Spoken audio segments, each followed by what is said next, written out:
राधे राधे मेरे प्यारे भाइयों बहनों माताओं व बंधुओं। आज जेठ मास की अमावस वट सावित्री व्रत है।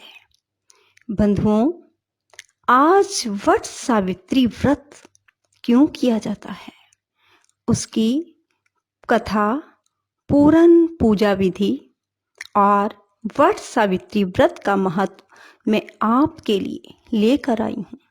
बंधुओं, यदि आपने हमारे चैनल को अब तक सब्सक्राइब नहीं किया तो जरूर करें और बेल आइकन दबाना ना भूलें, ताकि आपको हमारी आने वाली सभी वीडियोस की जानकारी सबसे पहले हो सके।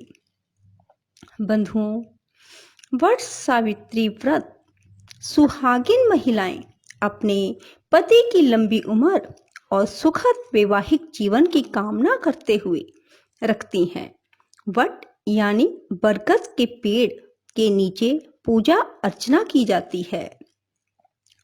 महिलाओं के लिए वट सावित्री व्रत अर्थात सावित्री व्रत का विशेष महत्व है। कहा जाता है कि इस व्रत को रखने से पति पर आए संकट टल जाते हैं और आयु लंबी हो जाती है।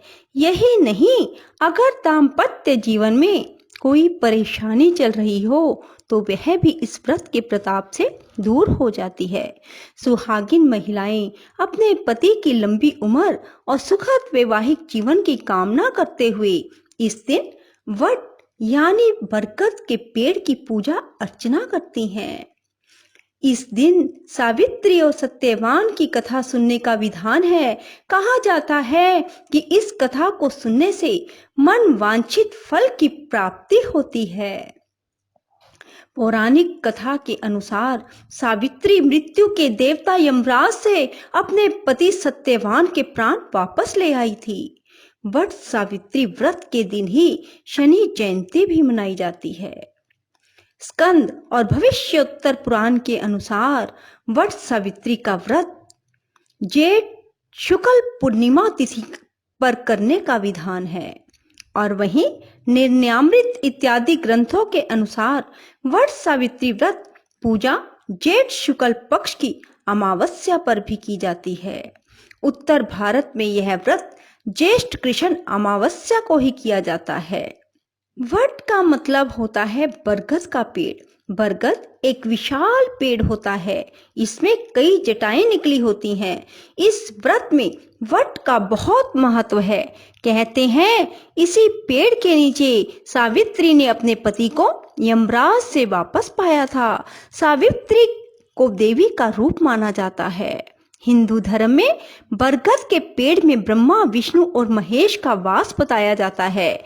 मान्यता के अनुसार ब्रह्मा वृक्ष की जड़ में और विष्णु जी तने में और शिव जी ऊपरी भाग में रहते हैं। यही वजह है कि यह माना जाता है कि इस पेड़ के नीचे बैठकर पूजा करने से हर मनोकामना पूरी हो जाती है। वट सावित्री पूजन सामग्री: सत्यवान सावित्री की मूर्ति, धूप, मिट्टी का दीपक, घी, फूल, फल, पूरियां, बांस का पंखा, लाल धागा, कपड़ा, सिंदूर, जल से भरा हुआ पात्र और रोली। वट सावित्री व्रत विधि: महिलाएं सुबह उठकर स्नान कर नए वस्त्र पहने और 16 श्रृंगार करें। अब निर्जला व्रत का संकल्प लें और घर के मंदिर में पूजन करें। इसके बाद वट वृक्ष पर एक लोटा जल चढ़ाएं। फिर वट वृक्ष को हल्दी, रोली, अक्षत लगाएं और फल और मिठाई अर्पित करें। इसके बाद धूप दीप से पूजन करें। वट वृक्ष में कच्चे सूत को लपेटें और वट वृक्ष की परिक्रमा करें। परिक्रमा पूरी करने के बाद सत्यवान व सावित्री की कथा सुने। वट सावित्री व्रत कथा इस प्रकार है। बोलो वट सावित्री की, सत्यवान की जय हो, यमराज की जय हो। एक पौराणिक कथा के अनुसार भद्र देश के राजा अश्वपति के कोई संतान ना थी। उन्होंने संतान प्राप्ति के लिए अनेक वर्षों तक तप किया। जिससे प्रसन्न हो देवी सावित्री ने प्रकट होकर उन्हें पुत्री का वरदान दिया। फलस्वरूप राजा को पुत्री प्राप्त हुई और उस कन्या का नाम सावित्री रखा गया। सावित्री सभी गुणों से संपन्न कन्या थी, जिसके लिए योग्य वर न मिलने के कारण सावित्री के पिता दुखी रहने लगे। एक बार उन्होंने पुत्री को स्वयं वर तलाशने भेजा। इस खोज में सावित्री एक वन में जा पहुंची, जहां उसकी भेंट साल्व देश के राजा द्युमत्सेन से हुई। द्युमत्सेन इसी तपोवन में रहते थे, क्योंकि उनका राज्य किसी ने छीन लिया था। सावित्री ने उनके पुत्र सत्यवान को देखकर उन्हें पति रूप में वरण किया। यह बात जब ऋषिराज नारद को ज्ञात हुई तो वे अश्वपति से जाकर कहने लगे, आपकी कन्या ने वर खोजने में भारी भूल की है। सत्यवान गुणवान तथा धर्मात्मा है, परंतु वह अल्पायु है, अर्थात उनकी आयु बहुत थोड़ी है। 1 वर्ष के बाद ही उनकी मृत्यु हो जाएगी। नारद जी के वचन सुन राजा अश्वपति का चेहरा विवर्ण हो गया। वृथा न होई देव ऋषि वाणी। ऐसा विचार करके उन्होंने अपनी पुत्री को समझाया कि ऐसे अल्पायु व्यक्ति के साथ विवाह करना उचित नहीं है, इसलिए अन्य कोई वर चुन लो। इस पर सावित्री अपने पिता से कहती है, पिताजी, आर्य कन्याएं अपने पति का एक बार ही वरण करती हैं तथा कन्यादान भी एक बार ही किया जाता है। अब चाहे जो हो, मैं सत्यवान को ही वर रूप में स्वीकार कर चुकी हूँ। इस बात को सुन दोनों का विधि विधान के साथ पानी ग्रहण संस्कार किया गया और सावित्री अपने ससुराल पहुंचते ही सास ससुर की सेवा में रत हो गई। समय बदला, नारद का वचन सावित्री को दिन प्रतिदिन अधीर करने लगा। उसने जब जाना कि पति की मृत्यु का दिन नजदीक आ गया, तब 3 दिन से उपवास शुरू कर दिया। नारद द्वारा कथित निश्चित तिथि पर पितरों का पूजन किया। नित्य की भांति उस दिन भी सत्यवान अपने समय पर लकड़ी काटने के लिए चला गया। सावित्री भी सास ससुर की आज्ञा से अपने पति के साथ जंगल में चलने के लिए तैयार हो गई। सत्यवान वन में पहुंचकर लकड़ी काटने के लिए वृक्ष पर चढ़ गया। वृक्ष पर चढ़ते ही सत्यवान के सिर में असहनीय पीड़ा होने लगी। वह व्याकुल हो गया और वृक्ष के नीचे उतर आया। सावित्री अपना भविष्य समझ गई। अपनी गोद का सिरहाना बनाकर अपने पति को लिटा लिया। उसी समय दक्षिण दिशा से अत्यंत प्रभावशाली महिषासुर यमराज को आते देखा। धर्मराज सत्यवान के जीवन को जब लेकर चल दिए तो सावित्री भी उनके पीछे पीछे चल पड़ी। पहले तो यमराज ने उसे देवी विधान समझाया, परंतु उसकी निष्ठा और पति प्रायणता देखकर उसे वर मांगने के लिए कहा। सावित्री बोली, मेरे सास ससुर वनवासी और अंधे हैं, उन्हें आप दिव्य ज्योति प्रदान करें। यमराज ने कहा, ऐसा ही होगा और अब तुम लौट जाओ। यमराज की बात सुनकर उसने कहा, भगवान, मुझे अपने पति देव के पीछे पीछे चलने में कोई परेशानी नहीं है। पति के पीछे चलना मेरा कर्तव्य है।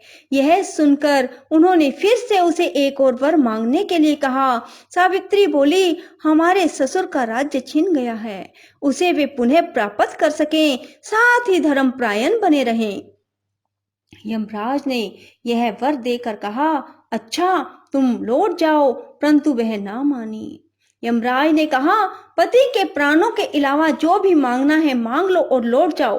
इस बार सावित्री ने अपने को सत्यवान के 100 पुत्रों की मां बनने का वरदान मांगा। यमराज ने तथास्तु कहा और आगे चल दिए। सावित्री फिर उनके पीछे पीछे चलती रही। उसके इस कृत्य से यमराज नाराज हो जाते हैं। यमराज को क्रोधित होते देख सावित्री उन्हें नमन करते हुए बोली, आपने मुझे 100 पुत्रों की मां बनने का आशीर्वाद तो दे दिया, लेकिन बिना पति के मैं किस प्रकार से बन सकूंगी मां? इसलिए आप अपने तीसरे वरदान को पूरा करने के लिए अपना कहा पूरा करें। सावित्री की पतिव्रत धर्म की बात जानकर यमराज ने सत्यवान के प्राण को अपने पास से मुक्त कर दिया। सावित्री सत्यवान के प्राण लेकर वट वृक्ष के नीचे पहुंची और सत्यवान जीवित होकर उठ बैठे। दोनों खुशी खुशी अपनी राजधानी को चल पड़े। वहां पहुंचकर उन्होंने देखा कि उनके माता पिता को दिव्य ज्योति प्राप्त हो गई है। इस प्रकार सावित्री सत्यवान चिरकाल तक राज्य सुख भोगते रहे। कहा जाता है कि वट सावित्री व्रत करने और इस कथा को सुनने से उपासक के वैवाहिक जीवन या जीवन साथी की आयु पर किसी प्रकार का कोई संकट आया भी हो तो टल जाता है। बोलो सावित्री सत्यवान की जय, धर्मराज की जय। राधे राधे, जय श्री कृष्णा। बंधुओं, यदि आपको हमारी वीडियो पसंद आए तो इसे लाइक करें और शेयर भी जरूर करें और पूरी कथा सुनने के बाद कमेंट बॉक्स में जय सावित्री सत्यवान की, जय धर्मराज की जरूर लिखें। धन्यवाद।